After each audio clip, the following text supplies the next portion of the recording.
It's June, and that means it's summertime. Hey guys, it's Nicole with Dear Teacher Instructional Coaching, and we have done it. We made it through the distance learning, and we have survived to summertime.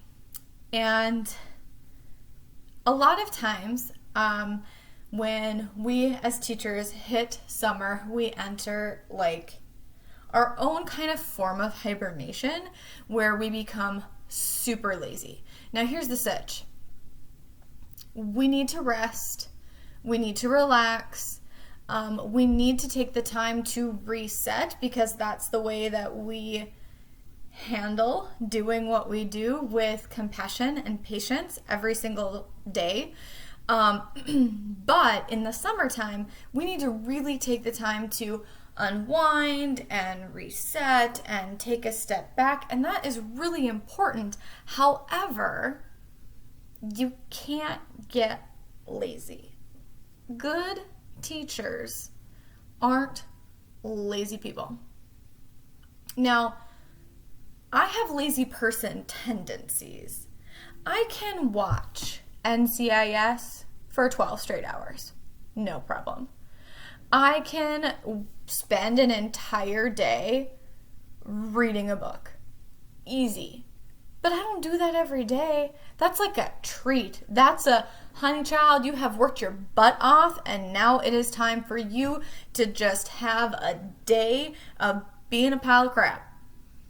But you can't turn your whole summer into being a pile of crap. Sorry, I'm touching my hair so much. It's like super soft today. Like I cleaned it too much or something. I'm sorry about that. But anyways, I digress. You have to make sure that you are using your summer to still level up and improve yourself as an educator. So there are 3 ways that I'm going to give you in this video that provide you with how to kind of keep yourself on a positive track in the summer without overwhelming yourself. My summer experiences sort of at the beginning of my career went one of 2 ways. One, I did nothing.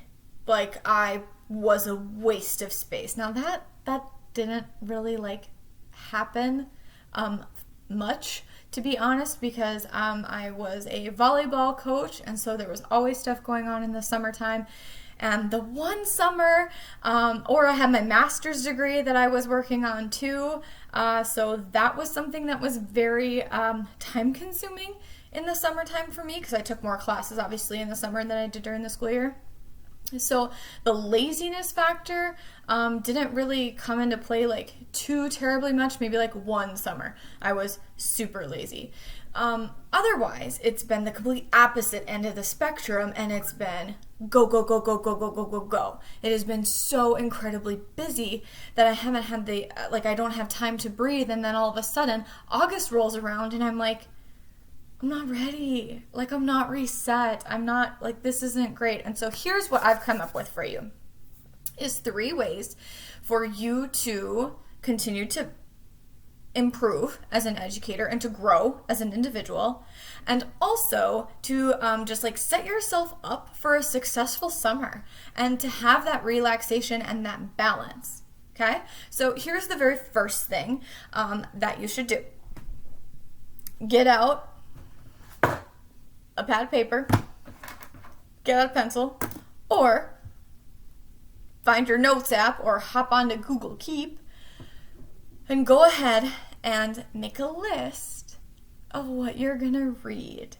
And I know some people are like, oh, but I'm just such not a reader. Okay, then make a list of a book that you're gonna listen to, because you need to keep educating yourself.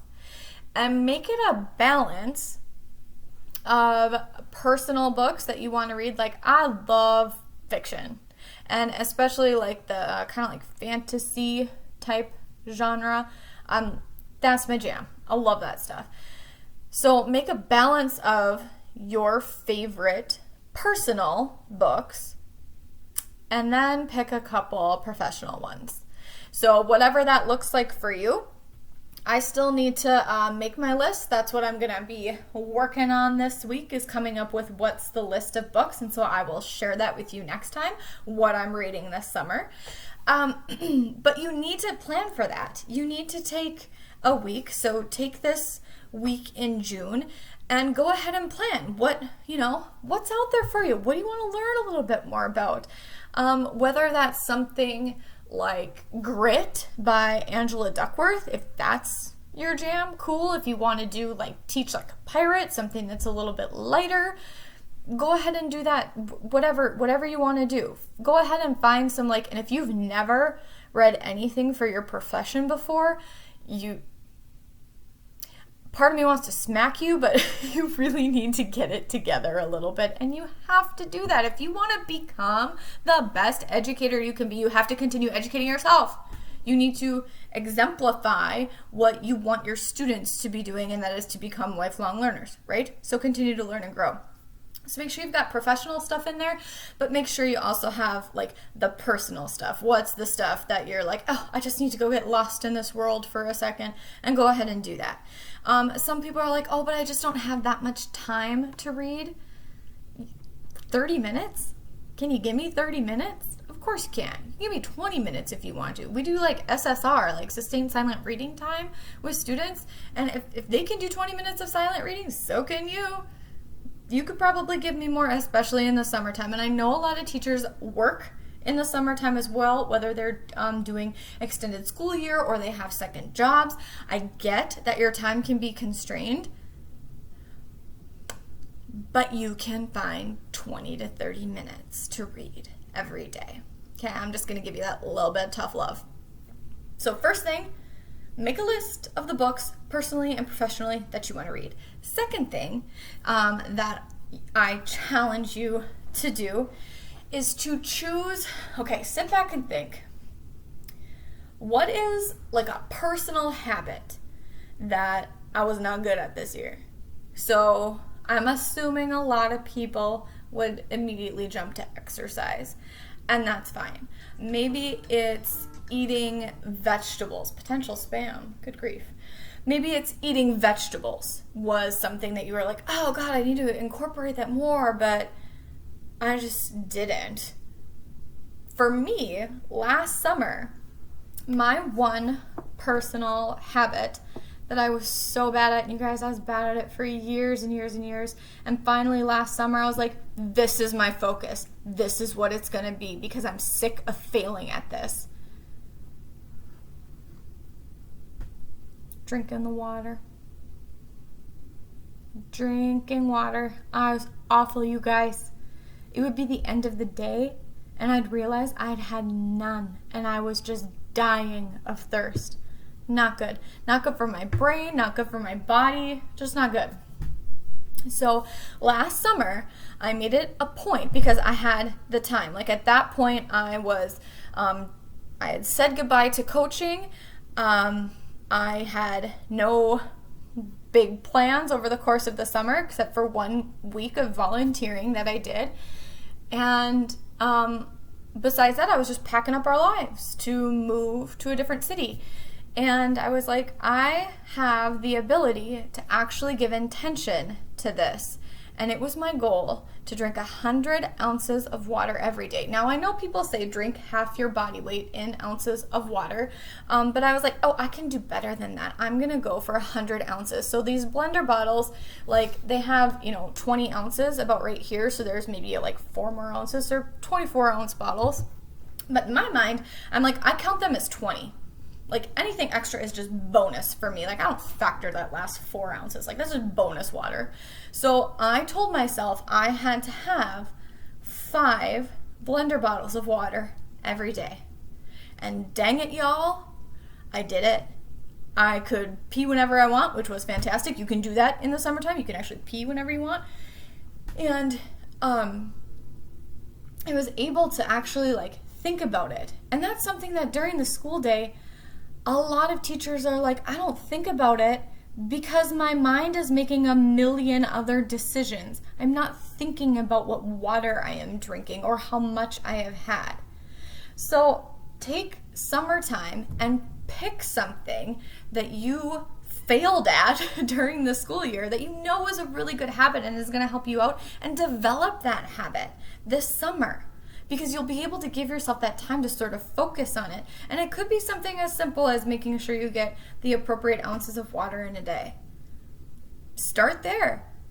I will tell you that then once the school year started, I had to adjust a little bit, and 100 ounces of water has now become the bonus. I have to have at least 4 of those. I've reduced it down to that. However, I've also kind of structured what I need for water. So I'm a morning workout person, so I have at least 1 bottle in the morning. And 1 bottle during my workout. The second bottle I have to have before lunch. The third bottle I have with lunch in the afternoon. And then after I have that third bottle, I have given myself the bonus treat of having a sparkling water after that. And I don't count that. That's bonus. That's not counting. And then after school, I make sure I have 1 more.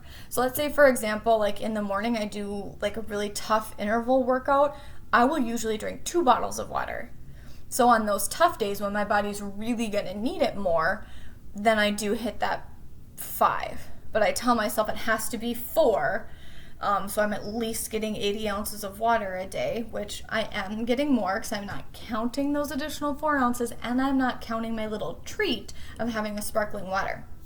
So consider something like that for you to do. So after you pick your books, pick what your personal health goal is going to be that you're going to focus on, so that way you can carry it into the school year and you're not trying to start something brand spanking new at the beginning of a new year. And then the third thing that you need to do is, so you pick 1 personal habit, you need to pick 1 teaching goal. So in my school we do SMART goals, and I'm sure that's a very common practice. It seems to be a pretty common practice. So think about SMART goals, what do you want to learn a little bit more about? And so my school is giving our students this upcoming year, iPads. So they are no longer going to have keyboards. They aren't having the computers that they are used to having. So there's going to be a lot, heaven help us, there's going to be a lot that I need to learn about the iPad. So my goal for this summer, I've already picked it. This is the one thing I've actually decided, you guys, is I am going to figure out best practices for implementation of the iPad in my classroom. And I'm a language arts teacher, so it's going to be we write a lot. And so what is that going to look like? How am I going to change that? Note taking, what is that going to look like? How can I maybe use this to personalize instruction a little bit more? What freedom can this give me? So I have a lot of research to do just based around the iPad itself. So that's the one thing that I have chosen. I have not chosen my personal habit yet. I will share that with you once I figure that out. And then I haven't picked my books yet because of course I want to read hundreds of them. I don't have time to do that. So take the time over the course of this summer. We had a heck of an end. That's saying it lightly too, right? Heck of an end to the school year this year. Things were really rough for a lot of people. I understand that. There are still kids that we haven't heard from since March. I'm that just bothers me. I don't even know that they're okay. That just bothers me. So we really need to give ourselves some grace this summer and rest and relax and take some time to reset. But we can't get lazy. We can't lay around being a pile of goo all summertime. That's not going to benefit anybody, because your new set of kids are going to count on you to show up rested and confident in your ability to teach them even better than you taught the group before. So take the time, consider these 3 things to set yourself up for success this summer. So super quick review. First thing, make your list of books, personal and professional mix, that you want to read this summer and make it viable for yourself. Secondly, what's a personal goal that you failed at that you want to start now and carry into the school year with? And then the third thing, pick one professional goal. What's one thing that you are going to learn how to do this summer that you're going to be able to implement right off the bat, starting at the very beginning of the school year, this upcoming year in the fall. So that's what I've got for you. I hope that you take the time to enjoy the sunshine and set yourself up for success this summer. Have a great one. With love, Nicole.